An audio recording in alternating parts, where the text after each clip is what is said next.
बच्चों, आज मैं आपको कक्षा 9 की पाठ्य पुस्तक क्षितिज का चौथा अध्याय पढ़ाने वाली हूँ। इस अध्याय का नाम है सांवले सपनों की याद और इसके लेखक हैं श्री जाबिर हुसैन। तो चलिए बच्चों, पहले हम श्री जाबिर हुसैन का परिचय जान लेते हैं।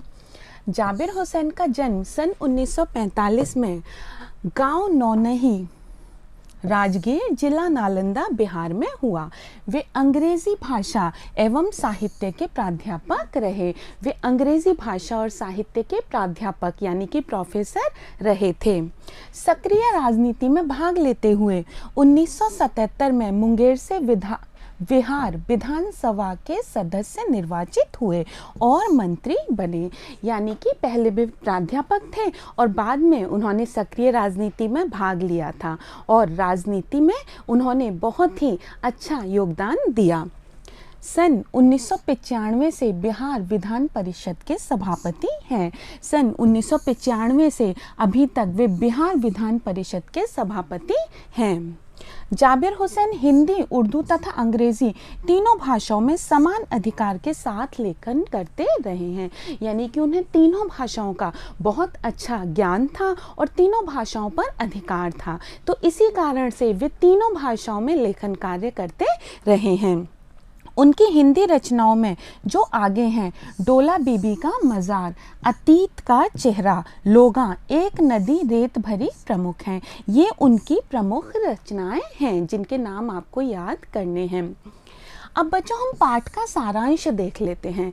प्रस्तुत पाठ जून 1987 में प्रसिद्ध पक्षी विज्ञानी सालिम अली की मृत्यु के तुरंत बाद डायरी शैली में लिखा गया संस्मरण है। तो यह पाठ एक बहुत ही प्रसिद्ध पक्षी वैज्ञानिक थे जिनका नाम था सालिम अली, उनके विषय में लिखा गया है। और यह पाठ कब लिखा गया है? यह जब सालिम अली की मृत्यु हुई थी सन 1987 में, तो उसके तुरंत बाद ही लिखा गया था। यह डायरी शैली में लिखा हुआ एक संस्मरण है। यानी कि जिस तरह से सामान्य रूप से लोग डायरी लिखते हैं, उसमें अपनी रोज की बातों को लिखते हैं, उसमें अपने मन के भावों को लिखते हैं, उसी प्रकार से ऐसा लगता है कि डायरी शैली में लिखा गया है और यह एक संस्मरण है। संस्मरण शब्द स्मरण से बना हुआ है। तो अपनी यादों के आधार पर किसी के विषय में जब हम कुछ लिखते हैं तो वह एक संस्मरण होता है। तो यह एक प्रकार का संस्मरण है, क्योंकि सालिम अली के बारे में जाबिर हुसैन ने अपनी यादों के आधार पर, अपने स्मरण शक्ति के आधार पर उनके बारे में इस पाठ में लिखा है। सालिम अली की मृत्यु से उत्पन्न दुख और अवसाद को लेखक ने सांवले सपनों की याद के रूप में व्यक्त किया है। तो सालिम अली की मृत्यु हुई थी, जो कि जाबिर हुसैन के बहुत ही करीबी थे, बहुत ही प्रिय मित्र थे। तो उनकी जब मृत्यु हुई थी तो जाबिर हुसैन के हृदय में जो दुख था, जो अवसाद था, जो निराशा थी, उसे उन्होंने सांवले सपनों की याद के रूप में व्यक्त किया है। सांवले सपने, शीर्षक ही कितना रोचक है। बिल्कुल सांवले, अंधेरे से सपने, इसी प्रकार का व्यक्तित्व सालिम अली का भी था। सालिम अली का स्मरण करते हुए लेखक ने उनका व्यक्ति चित्र प्रस्तुत किया है। लेखक ने एक प्रकार से यह व्यक्ति चित्र बनाया है, एक व्यक्ति का ऐसा चित्र शब्दों के माध्यम से खींचा है कि अब जब हम इस पाठ को पढ़ेंगे तो हमारे सामने सालिम अली का एक चित्र सा खिंच जाएगा। हम पहचान जाएंगे कि सालिम अली के अंदर कौन कौन सी खूबियाँ थीं, कौन सी कमियाँ थीं। एक चित्र हमारी आंखों के सामने आ जाएगा। यहाँ भाषा की रवानी और अभिव्यक्ति की शैली दिल को छूती है। उनकी भाषा की जो विशेषता है, जो रवानी है और जो अभिव्यक्ति है, जो भावनाओं को व्यक्त करने की क्षमता है, वह हमारे दिल को छू लेती है। सांवले सपनों की याद। सांवले सपने, बच्चों, सपनों का भी कोई रंग होता है, लेकिन यहाँ पर लेखक ने इस पाठ को शीर्षक दिया है सांवले सपनों की याद, क्योंकि सालिम अली को जब वे याद करते थे तो अब उन्हें ऐसा लगता था जैसे कि वो कोई सांवला सा सपना देख रहे हों। सुनहरे परिंदों के खूबसूरत पंखों पर सवार सांवले सपनों का एक हुजूम मौत की खामोश वादी की तरफ अग्रसर है। बच्चों, आपको यह बात याद रखनी है कि सालिम अली की जब मृत्यु हुई थी उसके तुरंत बाद ही यह पाठ लिखा गया है। तो इसमें शुरुआत में ही सालिम अली की मृत्यु के बारे में बताया है। सुनहरे परिंदों, सुनहरे रंग के पक्षियों के खूबसूरत पंखों पर सवार, खूबसूरत पंखों पर सवार होकर के सांवले सपनों का एक हुजूम, सांवले रंग के सपनों का एक हुजूम, एक भीड़ मौत की खामोश वादी की तरफ अग्रसर है। मौत की खामोश वादी, वादी का अर्थ होता है घाटी, मौत की खामोश घाटी की ओर अग्रसर है, यानी कि आगे बढ़ी जा रही है। कोई रोक टोक सके कहाँ संभव है? क्या मौत की जो यात्रा होती है उसे कोई रोक सकता है, कोई टोक सकता है? नहीं, यह तो संभव ही नहीं है। इस हुजूम में, यह जो भीड़ है, इस भीड़ में आगे आगे चल रहे हैं सालिम अली। सबसे आगे कौन चल रहे हैं? सबसे आगे चल रहे हैं सालिम अली। बच्चों, जब किसी की शव यात्रा जाती है तो उसमें सबसे आगे कौन होता है? वही व्यक्ति जिसका कि शव जा रहा होता है।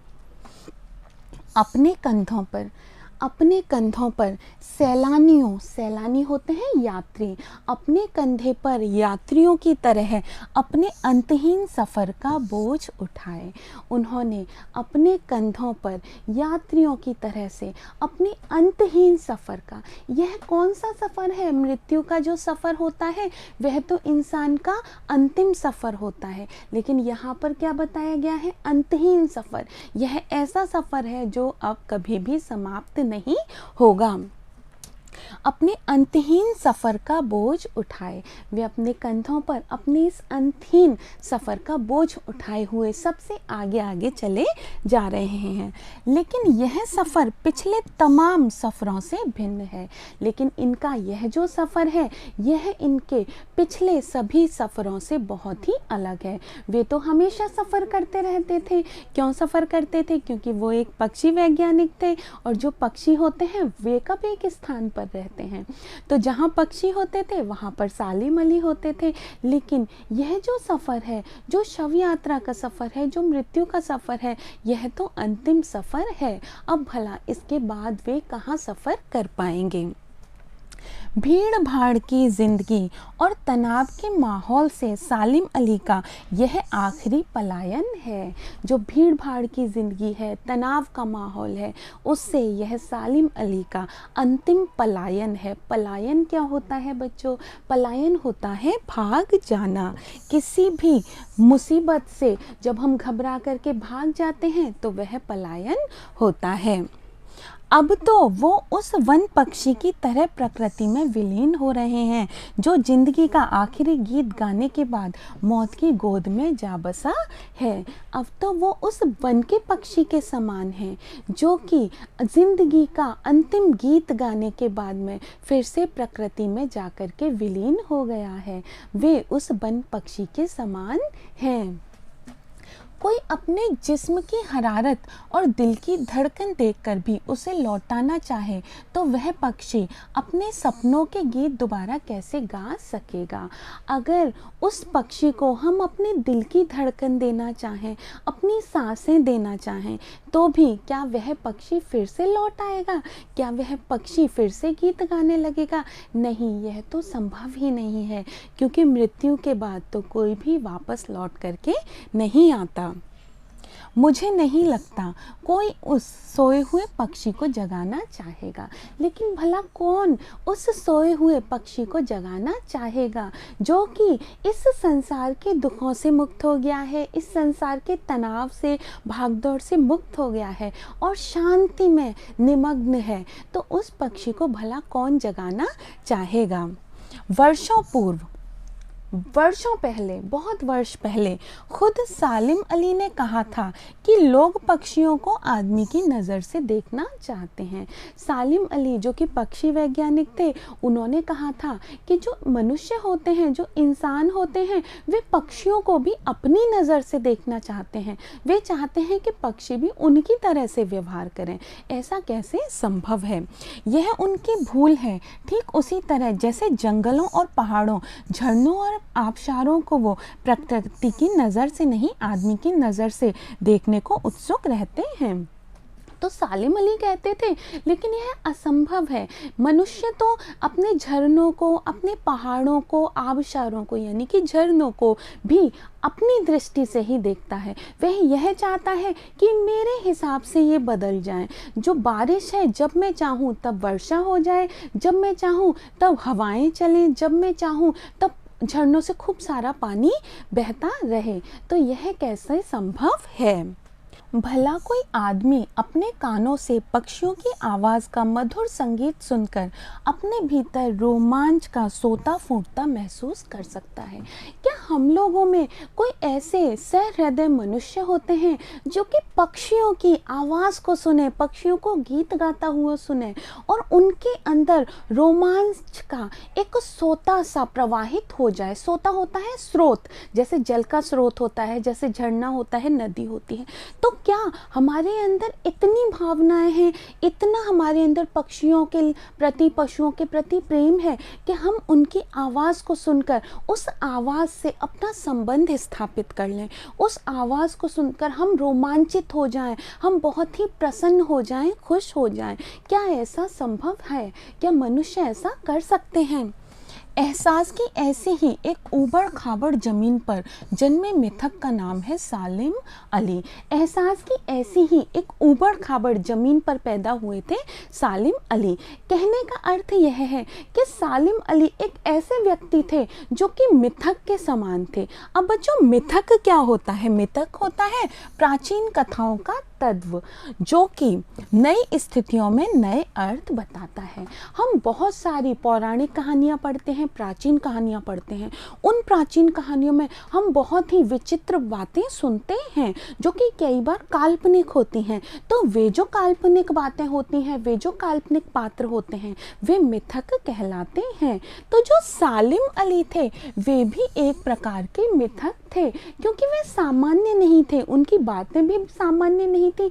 ऐसा लगता था कि कोई पौराणिक जो तत्व हैं वे हमारे सामने आकर के खड़े हो गए हैं। तो ऐसे ही एक मिथक का नाम है सालिम अली।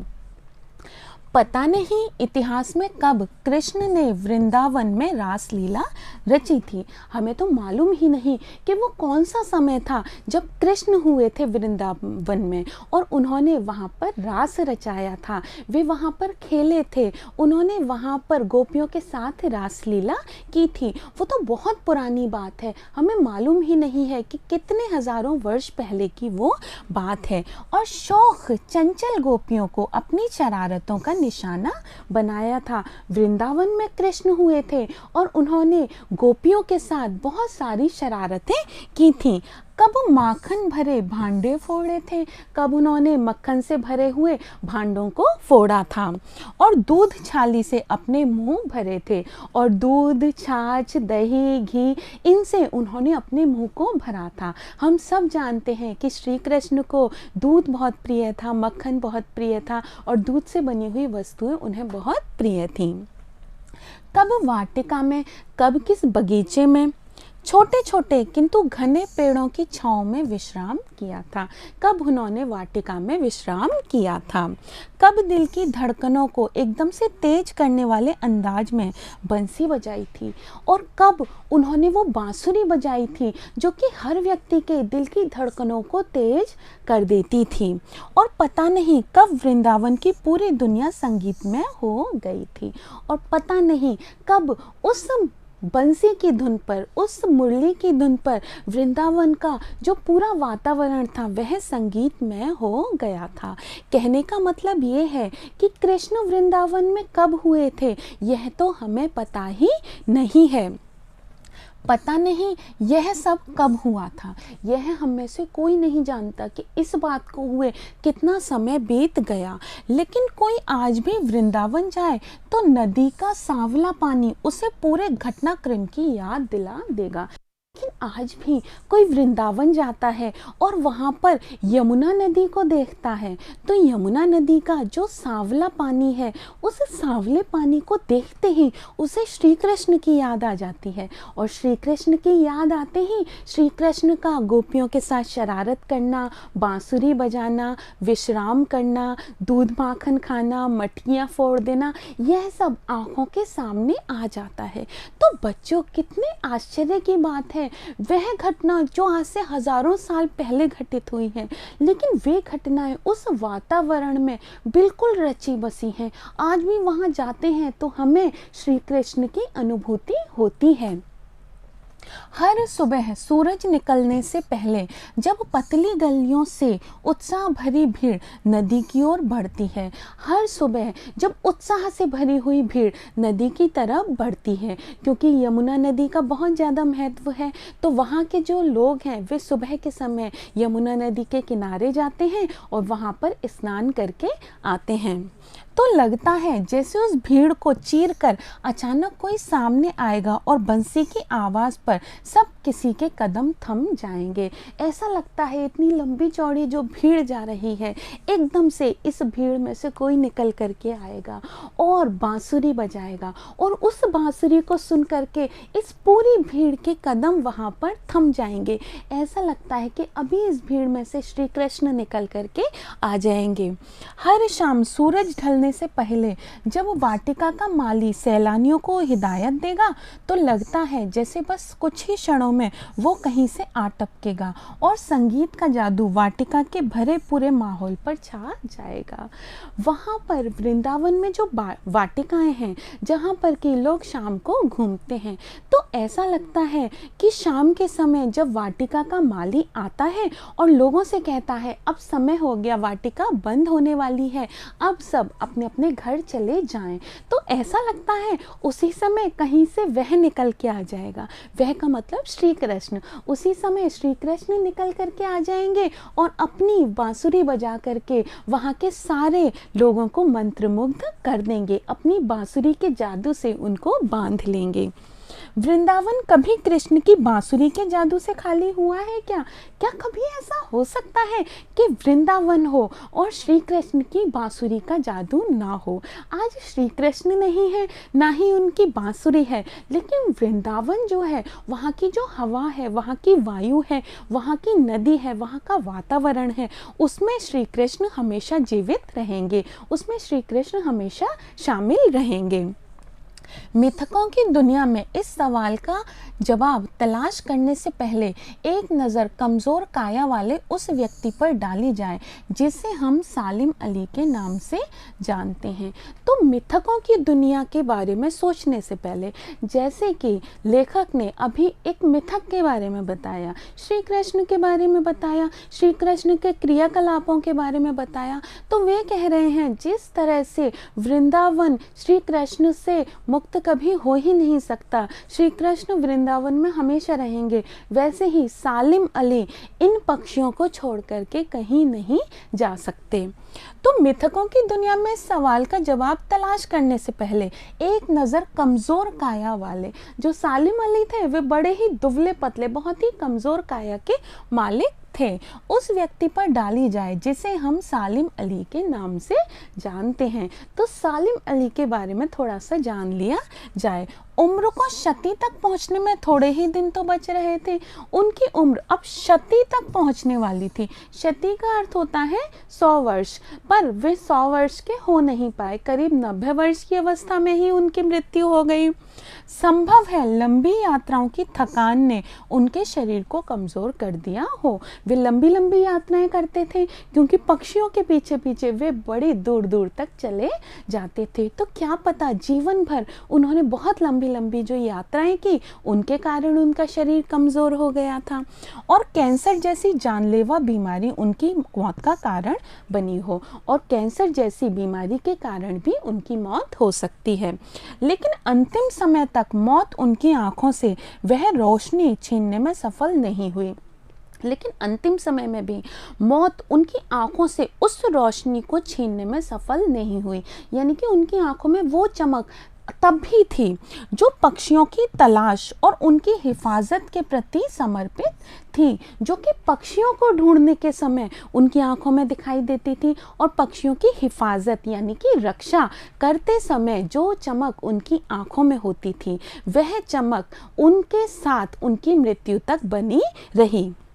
सालिम अली की आंखों पर चढ़ी दूरबीन उनकी मौत के बाद ही तो उतरी थी। जीवन भर सालिम अली दूरबीन लगा करके पक्षियों को निहारते रहते थे, पक्षियों को देखते रहते थे। तो उनकी आंखों पर चढ़ी हुई वह दूरबीन उनकी मृत्यु के बाद ही तो उतर पाई थी, उनकी मृत्यु से पहले नहीं उतर पाई थी। उन जैसा बर्ड वाचर होता है पक्षी विज्ञानी। मैंने आपको पहले बताया, जो पक्षियों का अध्ययन करते हैं, जो पक्षियों का प्रजनन के बारे में जानना चाहते हैं, पक्षियों के रंगों का अध्ययन करते हैं, उनके बारे में सब कुछ जिसका वो अध्ययन करते हैं वे पक्षी वैज्ञानी होते हैं। तो उन जैसा बर्ड वाचर, उनके जैसा पक्षी विज्ञानी शायद ही कोई हुआ हो। लेकिन एकांत क्षणों में सालिम अली बिना दूरबीन भी देखे गए हैं, लेकिन कभी कभार अकेले में वे बिना दूरबीन भी देखे जाते थे। दूर क्षितिज तक फैली जमीन और झुके आसमान को छूने वाली उनकी नज़रों में कुछ कुछ वैसा ही जादू था जो प्रकृति को अपने घेरे में बांध लेता है। तो दूर क्षितिज होता है बच्चों, जब यह एक नेत्रों का एक भ्रम होता है। आप कभी बहुत दूर देखिएगा तो आपको एक स्थान पर पृथ्वी और आकाश मिलते हुए दिखाई देंगे, उसे ही हम क्षितिज कहते हैं। क्षिति प्लस अज क्षितिज होता है। दूर क्षितिज तक फैली जमीन और झुके आसमान को छूने वाली उनकी नज़र जो उस दूर क्षितिज को छूती थी, कुछ कुछ वैसा ही जादू था। उस नज़र में कुछ कुछ वैसा ही जादू था जो प्रकृति को अपने घेरे में बांध लेता है, जिससे कि पूरी प्रकृति अपने घेरे में बंध जाती है। सालिम अली उन लोगों में थे जो प्रकृति के प्रभाव में आने के बजाय प्रकृति को अपने प्रभाव में लाने के कायल होते थे। वे उन लोगों में थे जो प्रकृति से प्रभावित नहीं होते थे, बल्कि प्रकृति को अपने प्रभाव में लाना चाहते थे। उनके लिए प्रकृति में हर तरफ एक हंसती खेलती रहस्य भरी दुनिया पसरी थी। उनके लिए प्रकृति में चारों तरफ एक नई दुनिया पसरी पड़ी थी। वो एक पक्षी का अध्ययन करते थे तो उसकी पूरी दुनिया का अध्ययन कर लिया करते थे। तो प्रकृति उनके चारों ओर पसरी थी, और प्रकृति के एक एक तत्व में, एक एक फूल में, एक एक पेड़ में, एक एक पक्षी में वे एक नई दुनिया को देखते थे। यह दुनिया उन्होंने बड़ी मेहनत से अपने लिए गढ़ी थी। इस दुनिया को उन्होंने खुद ने बनाया था और बड़ी मेहनत से अपने लिए इसको गढ़ा था या बनाया था। इसके गढ़ने में उनकी जीवन साथी तहमीना ने काफ़ी मदद पहुंचाई थी। उनकी जो जीवन साथी थी या उनकी पत्नी थी तहमीना, उन्होंने उनका बहुत योगदान दिया था। सालिम अली जो जीवन भर पक्षियों का अध्ययन करते रहे और इतना मेहनत करते रहे, इतना प्रयास करते रहे, उसमें उनकी जो पत्नी थी तहमीना, उनका भी बहुत योगदान था। तहमीना स्कूल के दिनों में उनकी सहपाठी रही थी। उनकी जो पत्नी थी तहमीना, वो स्कूल में उनके साथ पढ़ा करती थी। अपने लंबे रोमांचकारी जीवन में ढेर सारे अनुभवों के मालिक सालिम अली एक दिन केरल की साइलेंट वैली को रेगिस्तानी हवा के झोंकों से बचाने का अनुरोध लेकर चौधरी चरण सिंह से मिले थे। अपने लंबे रोमांचकारी जीवन में, रोमांच का अर्थ होता है आनंद या भय जिससे रोए खड़े हो जाएं, तो उनके जीवन में ऐसी बहुत सारी रोमांचकारी घटनाएं घटित हुई थी। तो अपने जीवन के रोमांचकारी ही अनुभवों के जो मालिक थे सालिम अली, वे एक दिन केरल की साइलेंट वैली, जो कि एक राष्ट्रीय उद्यान है, बहुत बड़ा राष्ट्रीय उद्यान है और केरल में स्थित है, तो साइलेंट वैली को रेगिस्तानी हवा के झोंकों से बचाने का, वे साइलेंट वैली को रेगिस्तानी हवा के झोंकों से बचाना चाहते थे, जिससे कि कहीं साइलेंट वैली को नुकसान ना पहुंचे। तो रेगिस्तानी हवा के झोंकों से बचाने का अनुरोध लेकर चौधरी चरण सिंह हमारे देश के 5वें प्रधानमंत्री थे, तो चौधरी चरण सिंह से मिले थे। कहने का अर्थ ये है कि वे प्रकृति को बचाना चाहते थे, प्रकृति से प्रेम करते थे। तो केरल में जो साइलेंट वैली थी, जिसको कि रेगिस्तान के झोंकों से बहुत ज़्यादा नुकसान हो रहा था, उसको बचाने के विषय को लेकर के वे चौधरी चरण सिंह से मिले थे। वे प्रधानमंत्री थे, उस समय वे 5वें हमारे देश के प्रधानमंत्री थे। चौधरी साहब गांव की मिट्टी पर पड़ने वाली पानी की पहली बूंद का असर जानने वाले नेता थे। जो चौधरी चरण सिंह थे वे किसान थे, और गांव की मिट्टी पर जब बारिश की पहली बूंद पड़ती है तो उससे कितना आनंद की अनुभूति होती है, कितनी खुशी होती है, इस बात को जानने वाले वे प्रधानमंत्री थे। कहने का तात्पर्य यह है कि प्रकृति से वे भी बहुत ज़्यादा प्रेम करते थे। पर्यावरण के संभावित खतरों का जो चित्र सालिम अली ने उनके सामने रखा, सालिम अली ने पर्यावरण के जो संभावित यानी कि संभव होने वाले, आगे होने वाले जो खतरे थे, उनका जो चित्र सालिम अली ने प्रधानमंत्री जी के सामने रखा, उससे उनकी आंखें नम कर दी थीं। उससे चौधरी चरण सिंह जी जो प्रधानमंत्री थे, उनकी आंखें नम हो गई थीं, उनकी आंखों में आंसू आ गए थे। आज सालिम अली नहीं है, चौधरी साहब भी नहीं हैं, कौन बचा है? अब कौन बचा है जो इस पर्यावरण की रक्षा करेगा? अब कौन बचा है जो इस प्रकृति के बारे में सोचेगा?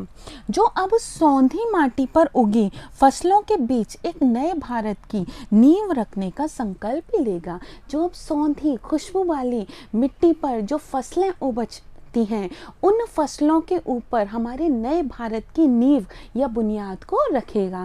कहने का तात्पर्य यह है कि ऐसे जो पर्यावरण को प्रेम करने वाले लोग थे, वे अब नहीं हैं, तो कौन इस पर्यावरण की रक्षा करेगा? कौन इस सुंदर प्रकृति को बचाएगा? कौन बचा है? अब कौन बाकी बचा है जो अब हिमालय और लद्दाख की बर्फीली ज़मीनों पर जीने वाले पक्षियों की वकालत करेगा? अब कौन बचा है जो ऐसे सुदूर स्थानों पर बसने वाले पक्षियों की वकालत करेगा, उनके बारे में सोचेगा, उनकी परवाह करेगा, उनकी रक्षा करेगा? अब कोई भी तो नहीं बचा। सालिम अली ने अपनी आत्मकथा का नाम रखा था फॉल ऑफ अ स्पैरो। उनकी जो आत्मकथा थी, आत्मकथा क्या होती है बच्चों? जब कोई व्यक्ति अपने जीवन में जो अनुभव होते हैं, अपने जीवन के बारे में एक पुस्तक लिखता है, जिसमें वह अपने जन्म से लेकर जितने भी अनुभव होते हैं अपनी मृत्यु तक तो अधिकतर नहीं लिख पाते हैं, लेकिन अपने जन्म से लेकर के जो अनुभव वह सहेजता है, इकट्ठे करता है, उन अनुभवों को अपनी आत्मकथा में लिखता है। तो सालिम अली ने एक आत्मकथा लिखी थी और उस आत्मकथा का नाम था fall of a sparrow. Fall of a sparrow का मतलब होता है एक गौरैया का गिरना। फॉल का अर्थ होता है गिरना और स्पैरो होती है गौरैया। तो एक गौरैया का गिरना, कितना अजीब नाम लग रहा है आपको? अजीब है ना कि गौरैया का गिरना से किसी की आत्मकथा का क्या संबंध हो सकता है? बच्चों, एक बार जब ये बचपन में छोटे थे, उस समय इन्हें शिकार करने का बहुत शौक था। इनके पास छोटी खिलौने वाली बंदूक थी, उस बंदूक से ये पक्षियों को मारा करते थे। तो एक बार इन्होंने एक गौरैया को मारा। अब वो गौरैया इनके पास में जब आकर के गिरी तो उन्होंने गौरैया की तरफ देखा और जानने की कोशिश की कि यह इसका नाम क्या है, ये क्या करती है, इसका घर कहाँ है। एक तरह से उन्होंने उस गौरैया के बारे में पूरी जानकारी ली। तो आगे जो वे पक्षी वैज्ञानिक बने, वह इसी एक गौरैया के गिरने के कारण हुआ था, क्योंकि उसी दिन से इनके अंदर पक्षियों के प्रति एक रुचि पैदा हो गई थी। उसके बाद ही ये पक्षी वैज्ञानिक बने थे। इसीलिए इन्होंने अपनी आत्मकथा का नाम फॉल ऑफ अ स्पैरो रखा है। मुझे याद आ गया D.H. लॉरेंस की मौत के बाद लोगों ने उनकी पत्नी फ्रीडा लॉरेंस से अनुरोध किया कि वह अपने पति के बारे में कुछ लिखें। बच्चों, D.L. लॉरेंस एक बहुत बड़े अंग्रेजी के लेखक हुए हैं। तो जब उनकी मृत्यु हो गई तो लोगों ने उनकी पत्नी से कहा कि आप तो उनके साथ इतना समय रहती थी, क्योंकि पति पत्नी तो सबसे ज़्यादा एक साथ समय व्यतीत करते हैं, तो आप अपने पति के बारे में कोई संस्मरण लिखिए। आप उनकी यादों के बारे में, जो आपने अनुभव किए, उनकी विशेषताओं के बारे में कोई लेख लिखिए। फ्रीडा चाहती तो ढेर सारी बातें लॉरेंस के बारे में लिख सकती थी। फ्रीडा उनकी पत्नी थी और वह चाहती तो बहुत सारी बातें लिख सकती थी, लेकिन उसने कहा मेरे लिए लॉरेंस के बारे में कुछ लिखना असंभव सा है। उसने कहा मैं तो लॉरेंस के बारे में कुछ भी नहीं लिख सकती, मेरे लिए तो लॉरेंस के बारे में कुछ भी लिखना असंभव सा है। मुझे महसूस होता है मेरी छत पर बैठने वाली गौरैया लॉरेंस के बारे में सारी बातें जानती है। उन्होंने कहा कि मुझे ऐसा लगता है कि मेरे छत पर जो गौरैया बैठती है वह लॉरेंस के बारे में बहुत कुछ जानती है, क्योंकि वे उस गौरैया को हमेशा देखते रहते थे, उसके बारे में सोचते रहते थे। तो ऐसा लगता है कि वह उनके बहुत ज़्यादा करीबी है, मुझसे भी ज़्यादा जानती है। इस तरह से ऐसा लगता है कि वो गौरैया मेरे पति को मुझसे भी ज़्यादा जानती है। वो सचमुच इतना खुला खुला और सादा दिल आदमी था, क्योंकि वे जो D.L. लॉरेंस थे वे बहुत ही खुले खुले और सादा दिल व्यक्ति थे, वे बहुत ही अच्छे स्वभाव के व्यक्ति थे। मुमकिन है लॉरेंस मेरी रगों में, मेरी हड्डियों में समाया हो।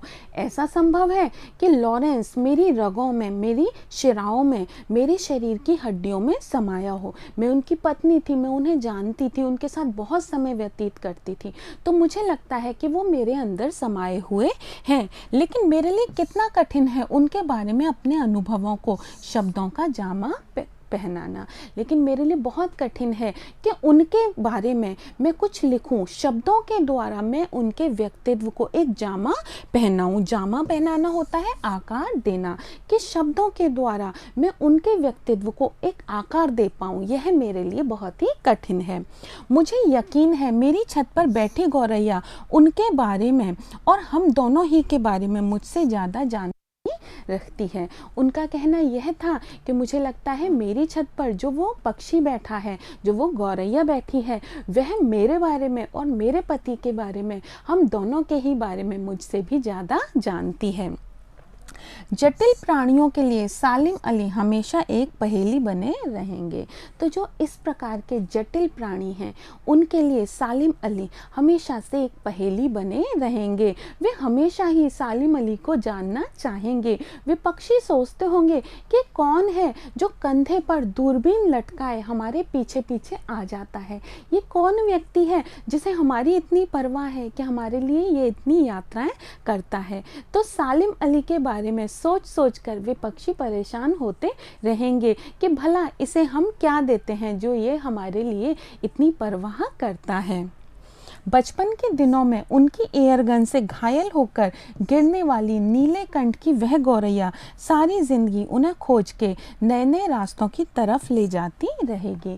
बचपन में एक जो नीली गौरैया थी जो कि उनकी एयरगन से घायल होकर के गिर गई थी और उसको देखकर ही उन्हें पक्षियों में रुचि जागी थी, तो वह गौरैया उन्हें जीवन भर नए नए रास्तों पर ले जाती रही। जिंदगी की ऊंचाइयों में उनका विश्वास एक के लिए भी डिगा नहीं। जीवन में जो ऊंचाइयां हैं, जीवन में जो विश्वास है, उसके प्रति वे हमेशा समर्पित रहे। जीवन की अच्छाइयों के प्रति उनका विश्वास कभी भी कम नहीं हुआ। वे कभी भी जीवन से निराश नहीं हुए। वो लॉरेंस की तरह नैसर्गिक जिंदगी का प्रतिरूप बन गए थे। लॉरेंस की तरह ही वे नैसर्गिक यानी प्राकृतिक जीवन का एक प्रतिरूप यानी कि परछाई बन गए थे। वे प्राकृतिक जीवन की एक परछाई बन गए थे। ऐसा लगता था कि सालिम अली और प्रकृति एक हो गई हैं, दोनों अलग अलग नहीं हैं। सालिम अली प्रकृति की दुनिया में एक टापू बनने के बजाय अथाह सागर बनकर उभरे थे। वे टापू नहीं बने थे जो कि एक स्थान पर स्थिर होता है, वे तो सागर बन गए थे जो कि हमेशा हिलता डुलता रहता है। वे तो अथाह यानी कि गहरा सागर बन गए थे। उनका जो ज्ञान था, उनकी जो नॉलेज थी, वह इतनी ज़्यादा गहरी थी कि वे पक्षियों की दुनिया के एक सागर के समान बन गए थे। जो लोग उनके भ्रमणशील स्वभाव और उनकी यायावरी से परिचित हैं, लोगों को पता था कि उनका स्वभाव बहुत ही भ्रमणशील है, यानी कि उन्हें घूमना, भ्रमण करना बहुत ज़्यादा पसंद है। और वे यायावर हैं। यायावर कहा जाता है घुमक्कड़ को, जिसको कि घूमने का बहुत शौक रहता है, जो कि हमेशा घूमने के लिए तैयार रहता है। तो जो लोग उनके स्वभाव से और उनकी घुमक्कड़ीपन से परिचित हैं, उन्हें महसूस होता है कि वो आज भी पक्षियों के सुराग में ही निकले हैं। उन्हें ऐसा लगता है कि उनकी मृत्यु नहीं हुई है, वो आज भी पक्षियों को ढूंढने के लिए ही निकले हैं और बस अभी गले में लंबी दूरबीन लटकाए अपने खोजपूर्ण नतीजों के साथ लौट आएंगे। और कुछ ही देर में वे नतीजों के साथ में लौट आएंगे। जिस पक्षी की तलाश में वे गए थे उसका अध्ययन करेंगे और उसकी अध्ययन से जो उनकी तलाश है वो पूरी हो जाएगी और नतीजों को लेकर के वो वापस आ जाएंगे। जब तक वो नहीं लौटते, क्या उन्हें गया हुआ मान लिया जाए? जब तक वो फिर से वापस नहीं आते, क्या हम ये मान लें कि वे किसी पक्षी की तलाश में गए हुए हैं और लौट करके आ जाएंगे? मेरी आंखें नम हैं सालिम अली, तुम लौटोगे ना। मेरी आंखें नम हैं सालिम अली, तुम लौट करके आओगे ना। मुझे लगता है कि फिर से सालिम अली लौट करके आ जाएंगे, क्योंकि उनका तो स्वभाव ही घूमना था। वे तो अपने कंधे पर, अपने गले में दूरबीन लटकाए पक्षियों के पीछे पीछे घूमते रहते थे। तो शायद वे फिर से लौट करके आ जाएं। बच्चों, हमने कक्षा 9 की पाठ्यपुस्तक क्षितिज का चौथा अध्याय सांवले सपनों की याद पढ़ लिया है। मुझे पूरा विश्वास है कि आपको यह पाठ अच्छी तरह से समझ में आ गया होगा। अब अगली कक्षा में मैं आपसे मिलूंगी और आपको इस पाठ के प्रश्नोत्तर कराऊंगी। तब तक के लिए मुझे आज्ञा दीजिए। नमस्कार।